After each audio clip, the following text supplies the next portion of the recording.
माँ दुर्गा और महिषासुर की कहानी। पौराणिक कथाओं के अनुसार एक समय की बात है, रंभा और करम्भा नाम के दो भाई हुआ करते थे, जिन्होंने शक्तियों को प्राप्त करने के लिए घोर तपस्या की थी।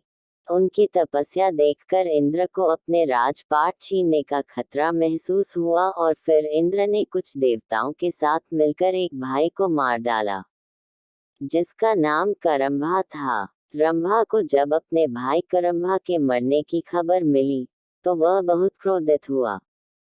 इससे रंभा में बदले की आग लग गई और इसलिए वह अपनी तपस्या में और कठोर हो गया। उसने अपनी उपासना से कई देवताओं को खुश किया और उन्होंने उसे वरदान भी दिया कि वह बहुत शक्तिशाली हो और वह किसी से पराजित नहीं हो सकता, न तो देवताओं से और न ही राक्षसों से। एक बार रंभा ने एक मादा भैंस को देखा और रंभा ने उसके साथ संभोग किया। इसी बीच एक नर भैंस आया और रंभा की हत्या कर दी। दुखद की बात यह थी कि रंभा ने किसी जानवर से सुरक्षित होने का वरदान नहीं लिया था।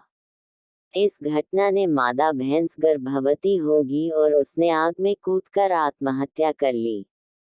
जिस क्षण वह आग में कूदी, उसी समय आग से आधा भैंस और आधा मानव बाहर आया, जिसका नाम महिषासुर पड़ा। महिषासुर ने देवताओं और दैत्यों को पराजित किया। उसने देवलोक पर हमला कर उस पर कब्जा कर लिया और सभी देवताओं को बाहर निकाल दिया। सभी देवता ब्रह्मा जी के पास गए। ब्रह्मा जी उन सबको विष्णु जी और शिव जी से मिलवाया। देवताओं ने विनाशकारी महिषासुर द्वारा उनके ऊपर किया गया अत्याचार बताया, जिसे सुनकर त्रिमूर्ति को बहुत क्रोध आया। इसके बाद त्रिमूर्ति की आंखों से ऊर्जा प्रकट हुई, जो एक नारी का रूप बनी। सभी देवता उस शक्ति को देखकर प्रसन्न हुए और सभी ने उस शक्ति को मां कहकर माना। इस तरह मां दुर्गा की उत्पत्ति हुई। भगवान शंकर जी ने देवी को त्रिशूल भेंट किया। भगवान विष्णु ने अपना चक्र निकाल कर देवी को दिया। वरुण ने देवी को शंख भेंट किया। अग्नि ने इसे शक्ति दी। वायु ने उसे धनुष और बाण दिए। देवराज इंद्र ने अपना वज्र दिया और ऐरावत हाथी ने अपना घंटा उतारकर देवी को भेंट किया। यमराज ने उसे कालदंड में से एक दंड दिया। वरुण ने उसे पाश दिया। प्रजापति ने स्फटिक की माला दी और ब्रह्मा जी ने उसे कमंडलू दिया। सूर्य ने देवी के समस्त रोमों में अपनी किरणों का तेज भर दिया। इसी तरह दूसरे देवताओं ने भी माता को आभूषण और अस्त्र देकर सम्मान किया। अंत में पहाड़ों के देवता हिमालय ने उन्हें सवारी करने के लिए एक बाघ दिया और उनका नाम महादेवी दुर्गा रखा गया। उनके आशीर्वाद से दुर्गा ने बाघ पर चढ़ाई की और महिषासुर का विनाश करने के लिए निकल पड़ी। जब मां दुर्गा अमरावती के पास पहुंची, तो उन्होंने एक शक्तिशाली गर्जना की, जिसने पहाड़ों को हिला दिया और समुद्र में विशाल लहरें पैदा की। महिषासुर ने अपने सैनिकों को ये पता लगाने के लिए कहा कि क्या हो रहा है। जब उसने सुना कि एक महिला उसे चुनौती दे रही है, तो वह हंसा और उसने कहा, उससे कहो कि मैं उससे शादी करके खुश रहूंगा। जब उनके दूत प्रस्ताव लेकर देवी के पास गए, तो देवी ने उत्तर दिया, अपने राजा से कहो कि मैं कोई साधारण महिला नहीं हूँ जो उससे शादी करने के लिए उत्सुक हो। मैं महादेवी हूँ और मेरे पति महादेव हैं। मैं उन्हें अमरावती छोड़ने और दुनिया के नीचे अपनी जगह पर लौटने के लिए कहने के लिए आई हूँ। अगर वह नहीं गया, तो मैं उसे नष्ट कर दूंगी। जब दूत ने आकर महिषासुर को सारी बात बताई, तो महिषासुर क्रोधित हो गया।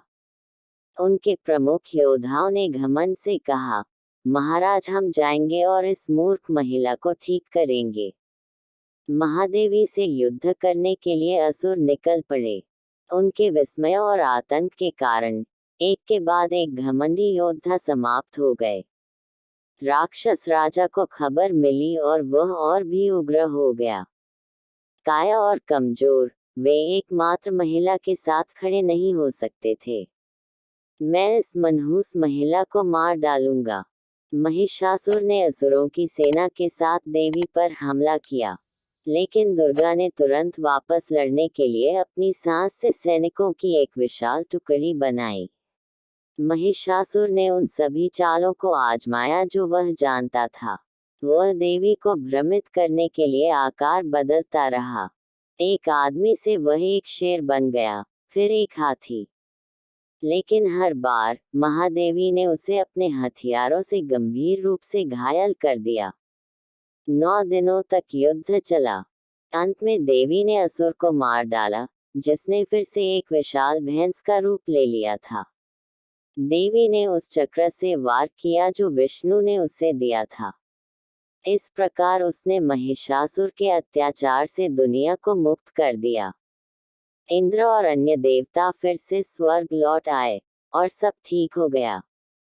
तब से नवरात्रों के दौरान दुर्गा की पूजा की जाती है और उन्हें महिषासुर मर्दनी कहा जाता है।